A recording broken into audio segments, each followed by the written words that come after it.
Benedict, we're hearing that there will be a marathon session of Theresa May's cabinet this Tuesday. Theresa May then and the cabinet taking back control? Well, certainly the Prime Minister, after seeing, I think, something that she will have not been surprised by and mildly pleased by when MPs last night, yet again, rejected any kind of majority for an alternative option to the Prime Minister's deal.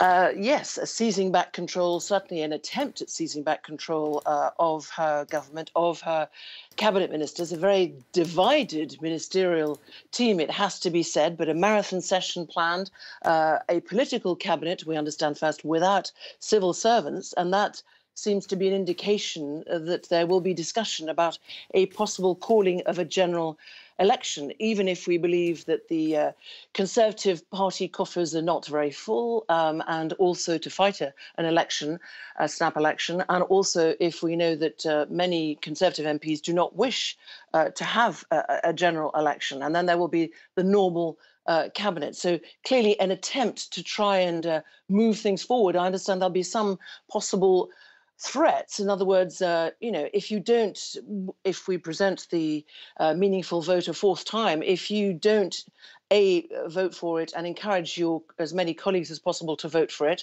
then yes, the alternative could be a general election. So I think a lot of attempt by the Prime Minister of focusing her ministers' minds about, well, the 12th of April deadline and the possible UK leaving without a deal on the 12th of April.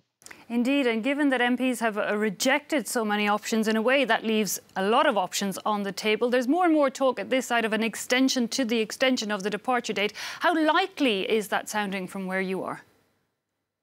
Well, it's just one of the possible options.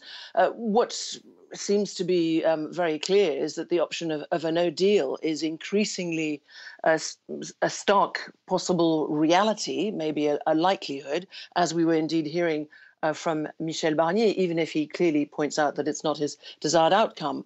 But what we're hearing is that time may be made tomorrow, Wednesday, again for more indicative votes, for MPs attempting to seize back control, and for the third time of asking, maybe them trying to find some majority for something possibly around, for example, the customs union, the one that narrowly was defeated yesterday by three votes. But the option of a no deal still very firmly on the table. As far as an extension is concerned, yes, that is a possibility that the Prime Minister would go to the 10th of April summit, EU Council summit, and ask for an extension of the extension. But this time there is no guarantee at all that the EU would approve it.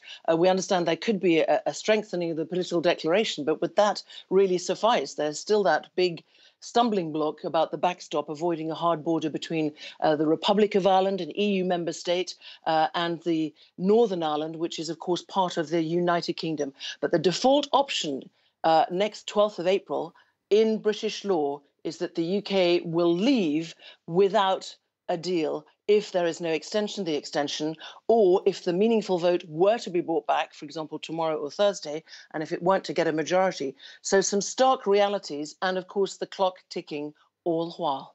OK, well, indeed, as we've seen in the past, Benedict, what the difference a day might make. So let's see how it goes. But for now, thanks indeed, Benedict Pavio there reporting for us from London.